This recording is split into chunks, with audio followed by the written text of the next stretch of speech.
नमस्कार दोस्तों, मैं मोनू कुशवाहा और आज जो टॉपिक हम पढ़ने वाले हैं उसको आइए देख लेते हैं कि गोलार्धीय कार्यात्मक असममिति से संबंधित एक पार्श्विक क्षति का अध्ययन करना है इसमें, यानी कि hemispheric unilateral lesion studies relating to functional asymmetry, और इसी के बारे में हमें पढ़ना है। तो आइए और हम देख लेते हैं। कई ऐसे अध्ययन किए गए हैं जिनमें मस्तिष्क का जो बायां गोलार्ध एवं दायां गोलार्ध में उत्पन्न क्षति का व्यवहार पर पड़ने वाले प्रभावों की समीक्षा जो है कि ये की गई है। बायां गोलार्ध तथा दायां गोलार्ध में उत्पन्न क्षति का जो है संवेगात्मक व्यवहार पर अलग अलग प्रभाव जो है ये दिखते हैं, जो प्रमस्तिष्कीय कार्यात्मक असममिति की ओर इशारा करते हैं। ऐसे एक तरफ के क्षति को एक पार्श्विक क्षति तथा ऐसे अध्ययन को एक पार्श्विक क्षति अध्ययन कहा जाता है। ऐसे अध्ययन का जो है संज्ञानात्मक व्यवहार पर पड़ने वाले प्रभावों का एक संक्षिप्त विश्लेषण आइए हम कर लेते हैं, जिनमें आता है सबसे पहला हमारा दृष्टि प्रत्याक्षण। अध्ययनों से स्पष्ट हुआ है कि मानव मस्तिष्क में क्षति चाहे बायां गोलार्ध में या दायां गोलार्ध में, इससे दृष्टि प्रत्याक्षण के विभिन्न पहलू स्पष्ट रूप से प्रभावित होते हैं। 20वीं शताब्दी के आरंभ में तथा मध्य में कुछ ऐसे अध्ययन किए गए जिसमें एक पार्श्विक क्षति का दृष्टि प्रत्याक्षण के एक विशेष पहलू, जिसे आकृति पृष्ठभूमि विच्छेदन कहा जाता है, पर स्पष्ट प्रभाव पड़ते हुए देखा गया। और कई सारे मनोवैज्ञानिकों ने कुछ सिपाहियों के ऐसे केसेस जो हैं ये एकत्रित किए गए जिन्हें उन्हें युद्ध तथा युद्ध अभ्यास के दौरान मिसाइल से प्रमस्तिष्कीय जो है क्षति उत्पन्न हो गया था। इन सिपाहियों को कुछ आकृति का नाम बतलाना होता था या उनकी रूपरेखा के बारे में बताना होता था, जो किसी एक अन्य आकृति में छिपे हुए होते थे। इस तरह के परीक्षण का एकांश एक नमूना चित्र जो है ये हमें देखने को मिलता था और वहाँ पे जो दिखाया जाता था, परिणाम में देखा गया कि इस तरह का कार्य करने में ऐसे सिपाहियों जिनका बायां या दायां गोलार्ध जो है मिसाइल क्षति उत्पन्न हुई थी, कठिनाई हुई, उनका निष्पादन नियंत्रित समूह की अपेक्षा घटिया था। और ऐसे कई सारे मनोवैज्ञानिकों ने इस पर प्रयोग किए और पाया कि भाई प्रॉब्लम होता है, और ख़ास करके दृष्टि में भी प्रॉब्लम हो जाता है। दृष्टि प्रत्याक्षण पर दूसरा पहलू यह है कि जो एक पार्श्विक क्षति से प्रभावित होता है वह है आनंद पहचान, प्रोसोपैग्नोसिया। एक ऐसी विकृति है जिसमें व्यक्ति चेहरा के रूप में पहचान तो करता है, परंतु यह अब नहीं बतला पाता है कि चेहरा उसके दोस्त या परिवार के सदस्य के हैं। यद्यपि सच्चाई यह है कि चेहरा उसके परिवार या दोस्त के सदस्य के ही होते हैं, और इस विकृति के बारे में हम पहले भी पढ़ चुके हैं पिछले अध्याय में।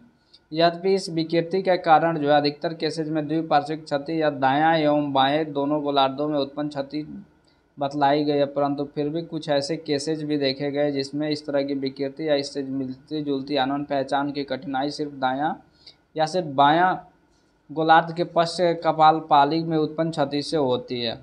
और ये जो है यह दृष्टि अग्नोसिया का जो तीसरा पहलू है यह है दृष्टि स्थानिक प्रत्याक्षण, जो एक पार्श्विक क्षति से काफ़ी प्रभावित होते पाया गया। ऐसे अध्ययनों में प्राप्त परिणाम जो हैं इस बात के सबूत हैं कि स्थानिक संबंधों के प्रत्याक्षण में जो है बायां गोलार्ध की तुलना में दायां गोलार्ध की सक्रियता अधिक होती है, तथा दाएं गोलार्ध की क्षति में क्षति उत्पन्न होने से स्थानिक जो प्रत्याक्षण है यह भी प्रभावित हो जाता है।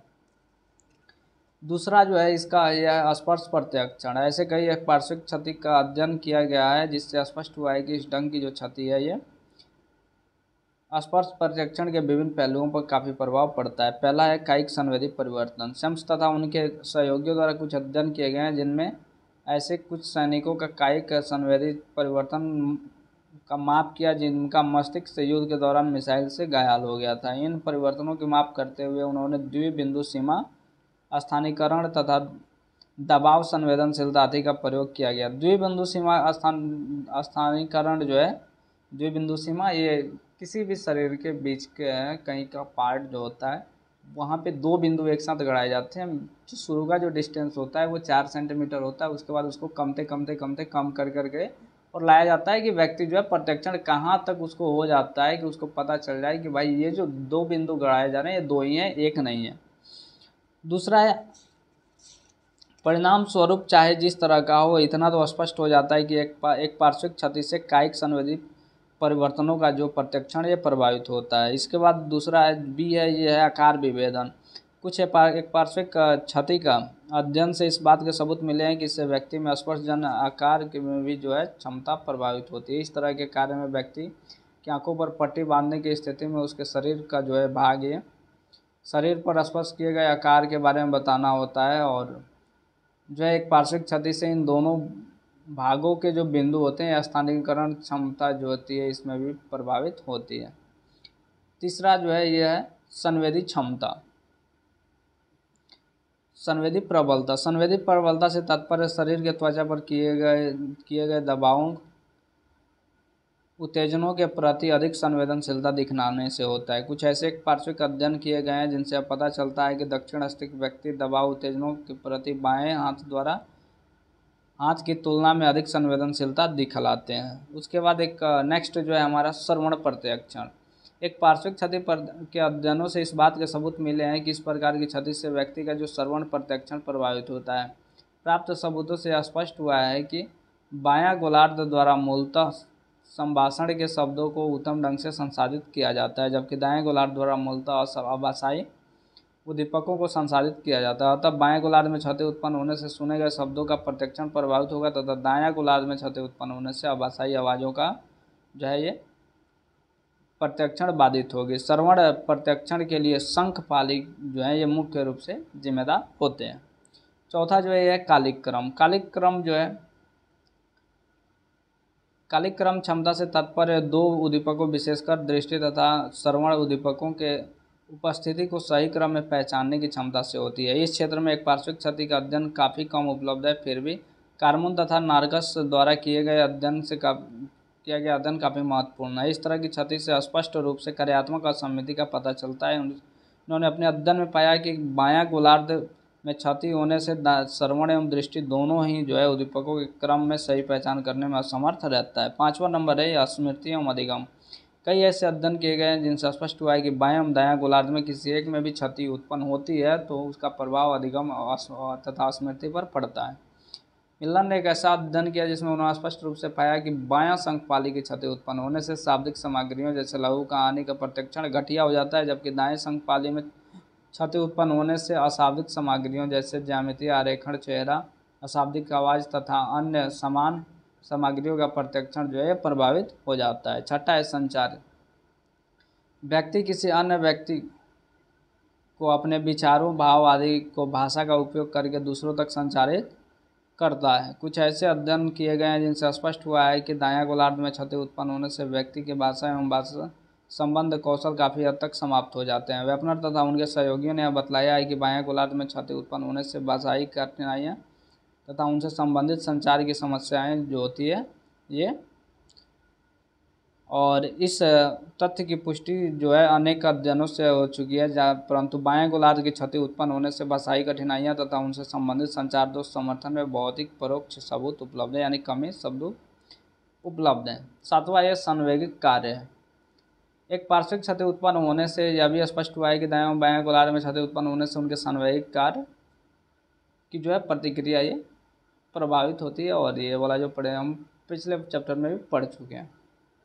इन अध्ययनों से स्पष्ट हुआ है कि एक पार्श्विक क्षति से दो तरह की संवेगिक प्रतिक्रियाएं होती है। पहली संवेगिक प्रतिक्रिया को गोल्डस्टीन ने आपाती प्रतिक्रिया कहा है, जिसका मुख्य रूप से रोगी चिंता प्रतिक्रिया, अचानक रोना, जोर जोर से चिल्लाना, विषादी से संभाषण तथा किसी तरह के जांच के लिए अस्वीकृति आदि दिखलाते हैं। इस तरह की आपाती संवेगिक क्रिया जो है ये मुख्य रूप से बायां गोलार्ध में क्षति होता है।